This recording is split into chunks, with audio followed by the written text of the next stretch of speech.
Subscribe now and press the bell icon. Never miss an update. आपका अपना channel engineering technical hub में आपका स्वागत है। आज एक नए टॉपिक पे आए हैं, types of building and it's component. बहुत सारे भाइयों ने मेरा बिल्डिंग वाले जो लड़के उन्होंने बहुत सारा कमेंट किया था कि सर इसके बारे में भी थोड़ा सा बताइए।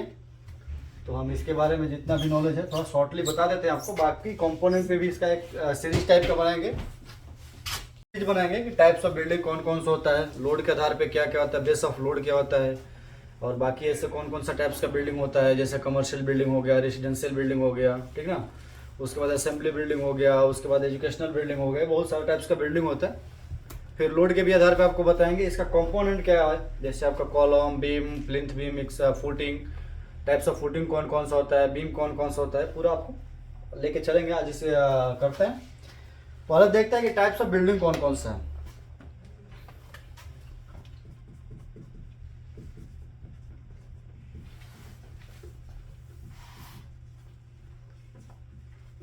रेसिडेंशियल बिल्डिंग जो रहने वाला होता है ना, आवासीय बिल्डिंग जिसको बोलते हैं, ठीक है। दूसरा हो गया एजुकेशनल बिल्डिंग,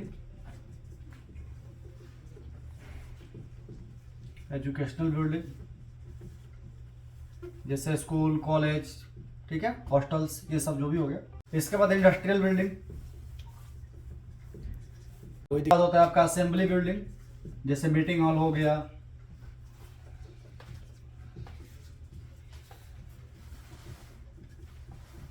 ठीक ना। फिर आपका हो गया स्टोरेज बिल्डिंग, जिसको हम कमर्शियल भी बोलते हैं, ठीक है। ETC, ऐसे बहुत सारा होता है। ये हमारा हो गया टाइप्स ऑफ बिल्डिंग। इसी को जब हम लोड के आधार पे बांटेंगे, लोड के आधार पे डिवाइड करेंगे बेस्ड ऑन लोड, ठीक ना।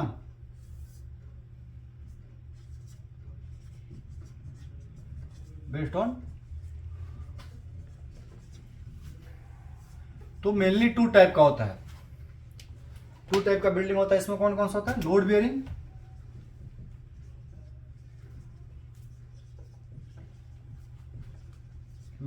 स्ट्रक्चर, इसको ब्रैकेट में बिल्डिंग लिख लीजिए, ठीक है।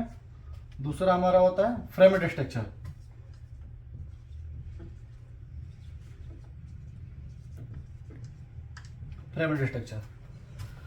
लोड बियरिंग स्ट्रक्चर क्या होता है? जो हमारे पहले जो घर बन रहा था, मकान बन रहा था, जो हमारा जैसे स्लैब हो गया, स्लैब का वेट क्या होता था? बीम पे आता था। और बीम के साथ साथ वो पूरा जो लोड का बिल्डिंग का वेट होता था स्लैब का, जो उसके ऊपर लोड इफेक्ट होता था, पूरा वॉल पे आता था। और वॉल ले जाकर उसको फुटिंग और उस पर आपका सॉइल में जो भी ट्रांसफर करेगा,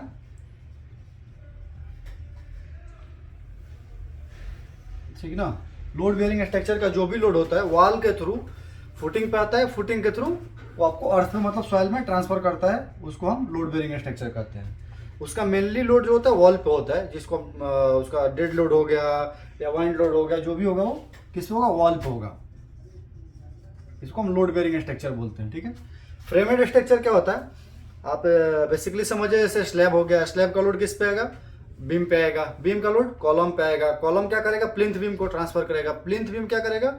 उसको फुटिंग पे ट्रांसफर करेगा। फुटिंग ले जाकर फिर आपका उस लोड को सॉइल पर ट्रांसफर करेगा। वो वाला स्ट्रक्चर जो होता है आज के डेट में, ये वाला मेनली चलता है फ्रेमेड स्ट्रक्चर। जो आज के डेट में आप जहां भी देखते होंगे कि पहले हमारा कॉलम, बीम, ये सब स्लैब डल जाता है, उसके बाद हम ब्रिक वर्क चालू करते हैं। वहाँ पे ब्रिक वर्क का मेनली काम ये होता है कि पार्टीशन के तौर पर काम करता है। तो हमारा हो गया फ्रेमेड स्ट्रक्चर, ठीक है, ठीक ना।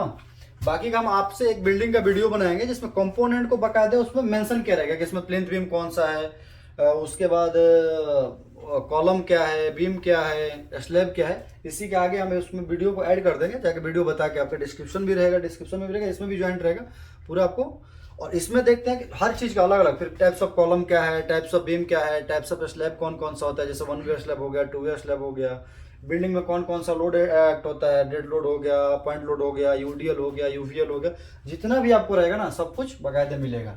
इसको आप लोग नोट कर लीजिए। अगर एक चीज़ आपको ध्यान में रखना है, जैसे हम IS कोड पढ़ते हैं ना हाईवे कंस्ट्रक्शन के लिए, कि IS कोड, इस IS कोड को फॉलो कर रहे हैं, इस IS कोड को फॉलो कर रहे हैं। बिल्डिंग लाइन में होता है NBC, ठीक ना। इस कोड को फॉलो करते हैं अपन। NBC का मतलब नेशनल बिल्डिंग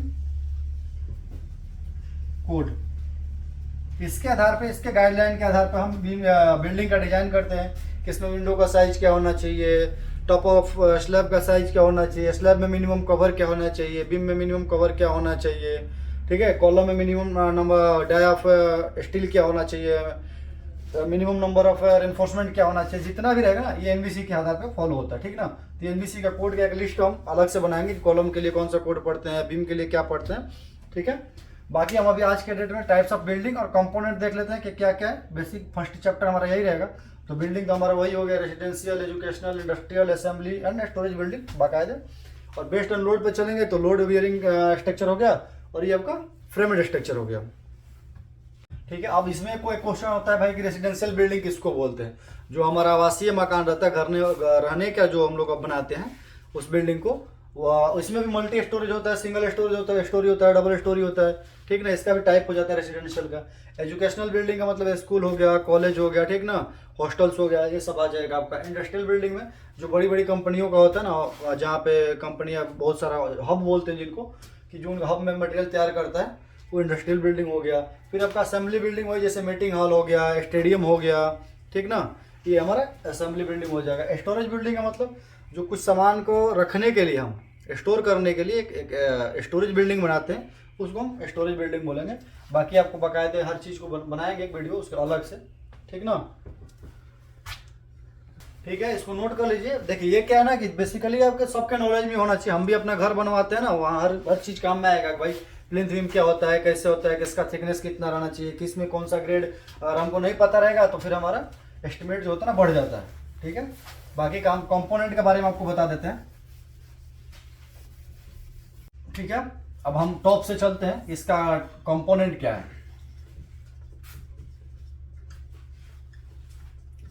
बिल्डिंग का कंपोनेंट क्या है, ठीक है। बाकायदा हम आपको बता रहे हैं, साइड में देखते रहिएगा, आपको सब दिखेगा क्या क्या है, कौन कौन सा। मान लीजिए हमारा बिल्डिंग है, ठीक है ना, तो बिल्डिंग का टॉप हमारा ये पैरापेट वॉल हो गया,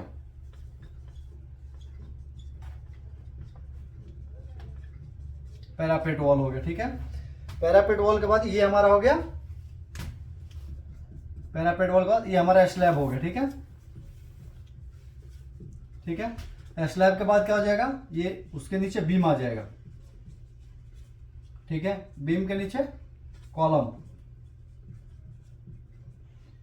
कॉलम को क्या होता है, ये वाला पोर्शन जो देख रहे हैं ना, कॉलम को एक दूसरे कॉलम से जो ज्वाइंट करके रखता है ना, वो हम उसको प्लिंथ बीम बोलते हैं,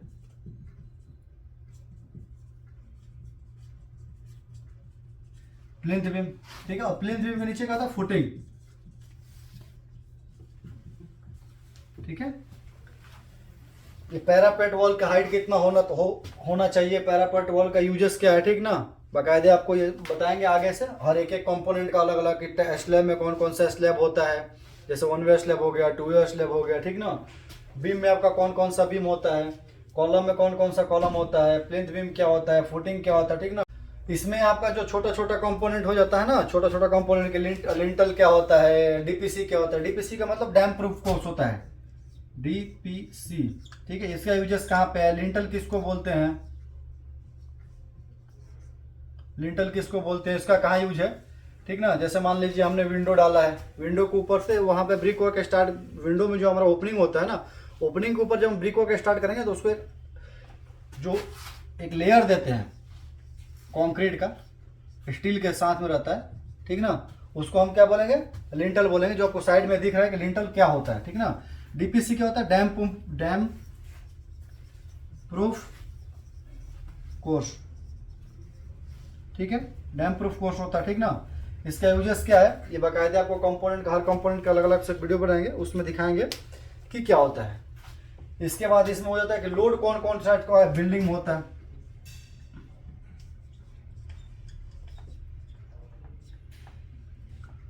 लोड कौन कौन सा एक्ट होता है, इस पे इसका डिजाइन कैसे करेंगे। मान लीजिए हमारा पॉइंट लोड क्या होता है, पॉइंट लोड क्या होता है, यूडीएल क्या होता है। यूडीएल का मतलब uniform distributing load,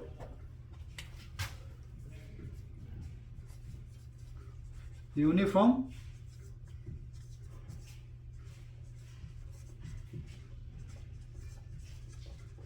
distributing load, ठीक ना। उसके बाद होता है यूवीएल, यूनिफॉर्म वेरिंग लोड।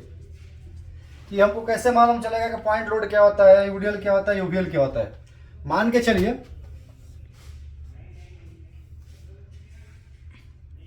कि ये हमारा सपोर्ट है ए एंड बी। ये जो हमारा लोड होता है पार्टिकुलर किसी एक लोकेशन पे डायरेक्ट लोड अप्लाई होता है, इसको हम पी बोलते हैं। पी का मतलब पॉइंट लोड, ठीक है। यही हमारा स्ट्रक्चर है, ठीक ना। और यूनिफॉर्मली डिस्ट्रीब्यूट लोड होता है, ठीक ना, ठीक ना। इसको यूडीएल बोलते हैं, यूनिफॉर्म डिस्ट्रीब्यूटेड लोड। मतलब जो भी आपका स्पैन है ना, स्पैन का लेंथ है या स्लैब का लेंथ है, जो भी हमारा सेक्शन है, सेक्शन पे पूरा पूरा लोड अप्लाई होता है, यूनिफॉर्मली अप्लाई होता है, उसको यूडीएल बोलते हैं, ठीक है। मान लीजिए तीसरा हमारा आता है यूवीएल। यूवीएल मोस्टली आपको ट्रस में, जैसे king post truss, queen post truss जो भी रहेगा ना, उसमें अप्लाई होता है। मान लीजिए ये हमारा लोड अप्लाई हो रहा है, ठीक है।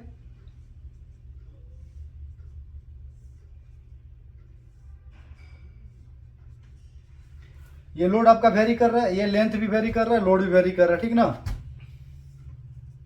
ये हमारा हो जाता है यूवीएल, ठीक ना।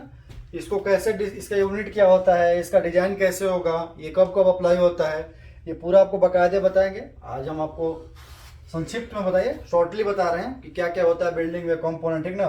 विंडो क्या होता है, डोर क्या होता है, डोर का स्टैंडर्ड साइज क्या है, विंडो का स्टैंडर्ड साइज क्या है, प्लास्टर का यूनिट क्या है, ब्रिक क्वांटिटी कैसे निकालेंगे, स्टैंडर्ड साइज ऑफ ब्रिक क्या होता है, बिल्डिंग मटेरियल क्या होता है, ठीक ना। बिल्डिंग में कौन कौन सा बिल्डिंग मटेरियल का कौन कौन सा टेस्ट होता है QA/QC लेबोरेटरी में, ठीक है। मान लीजिए हम ब्रिक का टेस्ट करेंगे तो क्या क्या, जैसे मान लीजिए कंप्रेशन टेस्ट हो गया, वाटर ऑब्जर्वेशन हो गया, डायमेंशन टेस्ट हो गया, ठीक ना। ये बाकायदे आपको बताएंगे क्या क्या होता है, कैसे कैसे होता है। ये हमारा कंपोनेंट ऑफ बिल्डिंग हो गया। बाकी का आपको हम पूरा ऊपर से बताएंगे कि स्लैब का डिजाइन कैसे करते हैं, बीम का कैसे करते हैं, टाइप्स ऑफ बीम कौन कौन सा होता है, टाइप्स ऑफ कॉलम कौन कौन सा होता है, उसका डिजाइन कैसे करते हैं, हम लोड कैसे कैलकुलेशन कैसे करेंगे कि पॉइंट लोड कितना आ रहा है, यूडीएल कितना आ रहा है, यूवीएल कितना आ रहा है, या हम जो एक्सटर्नल लोड होता है जो FOS लेके चलते हैं। अच्छा, एक चीज़ स्टैंडर्ड, इसको आपको ध्यान रखना है कि जब भी आगे हम बताएंगे, वैसे मान लीजिए कि जब भी हम बिल्डिंग डिजाइन करते हैं तो इसमें होता है FOS, factor of safety, factor of safety.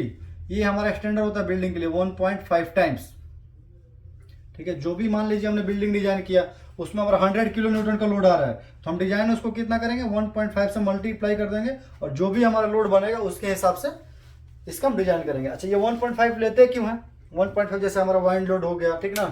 Temperature बढ़ता घटता है, एटमॉस्फेयर चेंज होता है, या कभी कभी अर्थक्वेक आ जाता है, जिसको ये ठीक नहीं है कि कब आएगा कब नहीं आएगा, कि नहीं भी आएगा या कल ही आ जाएगा, तो उसके लिए हम फैक्टर ऑफ सेफ्टी के नाम से 1.5 टाइम्स लोड को कैलकुलेट करके आगे के लिए चलते हैं।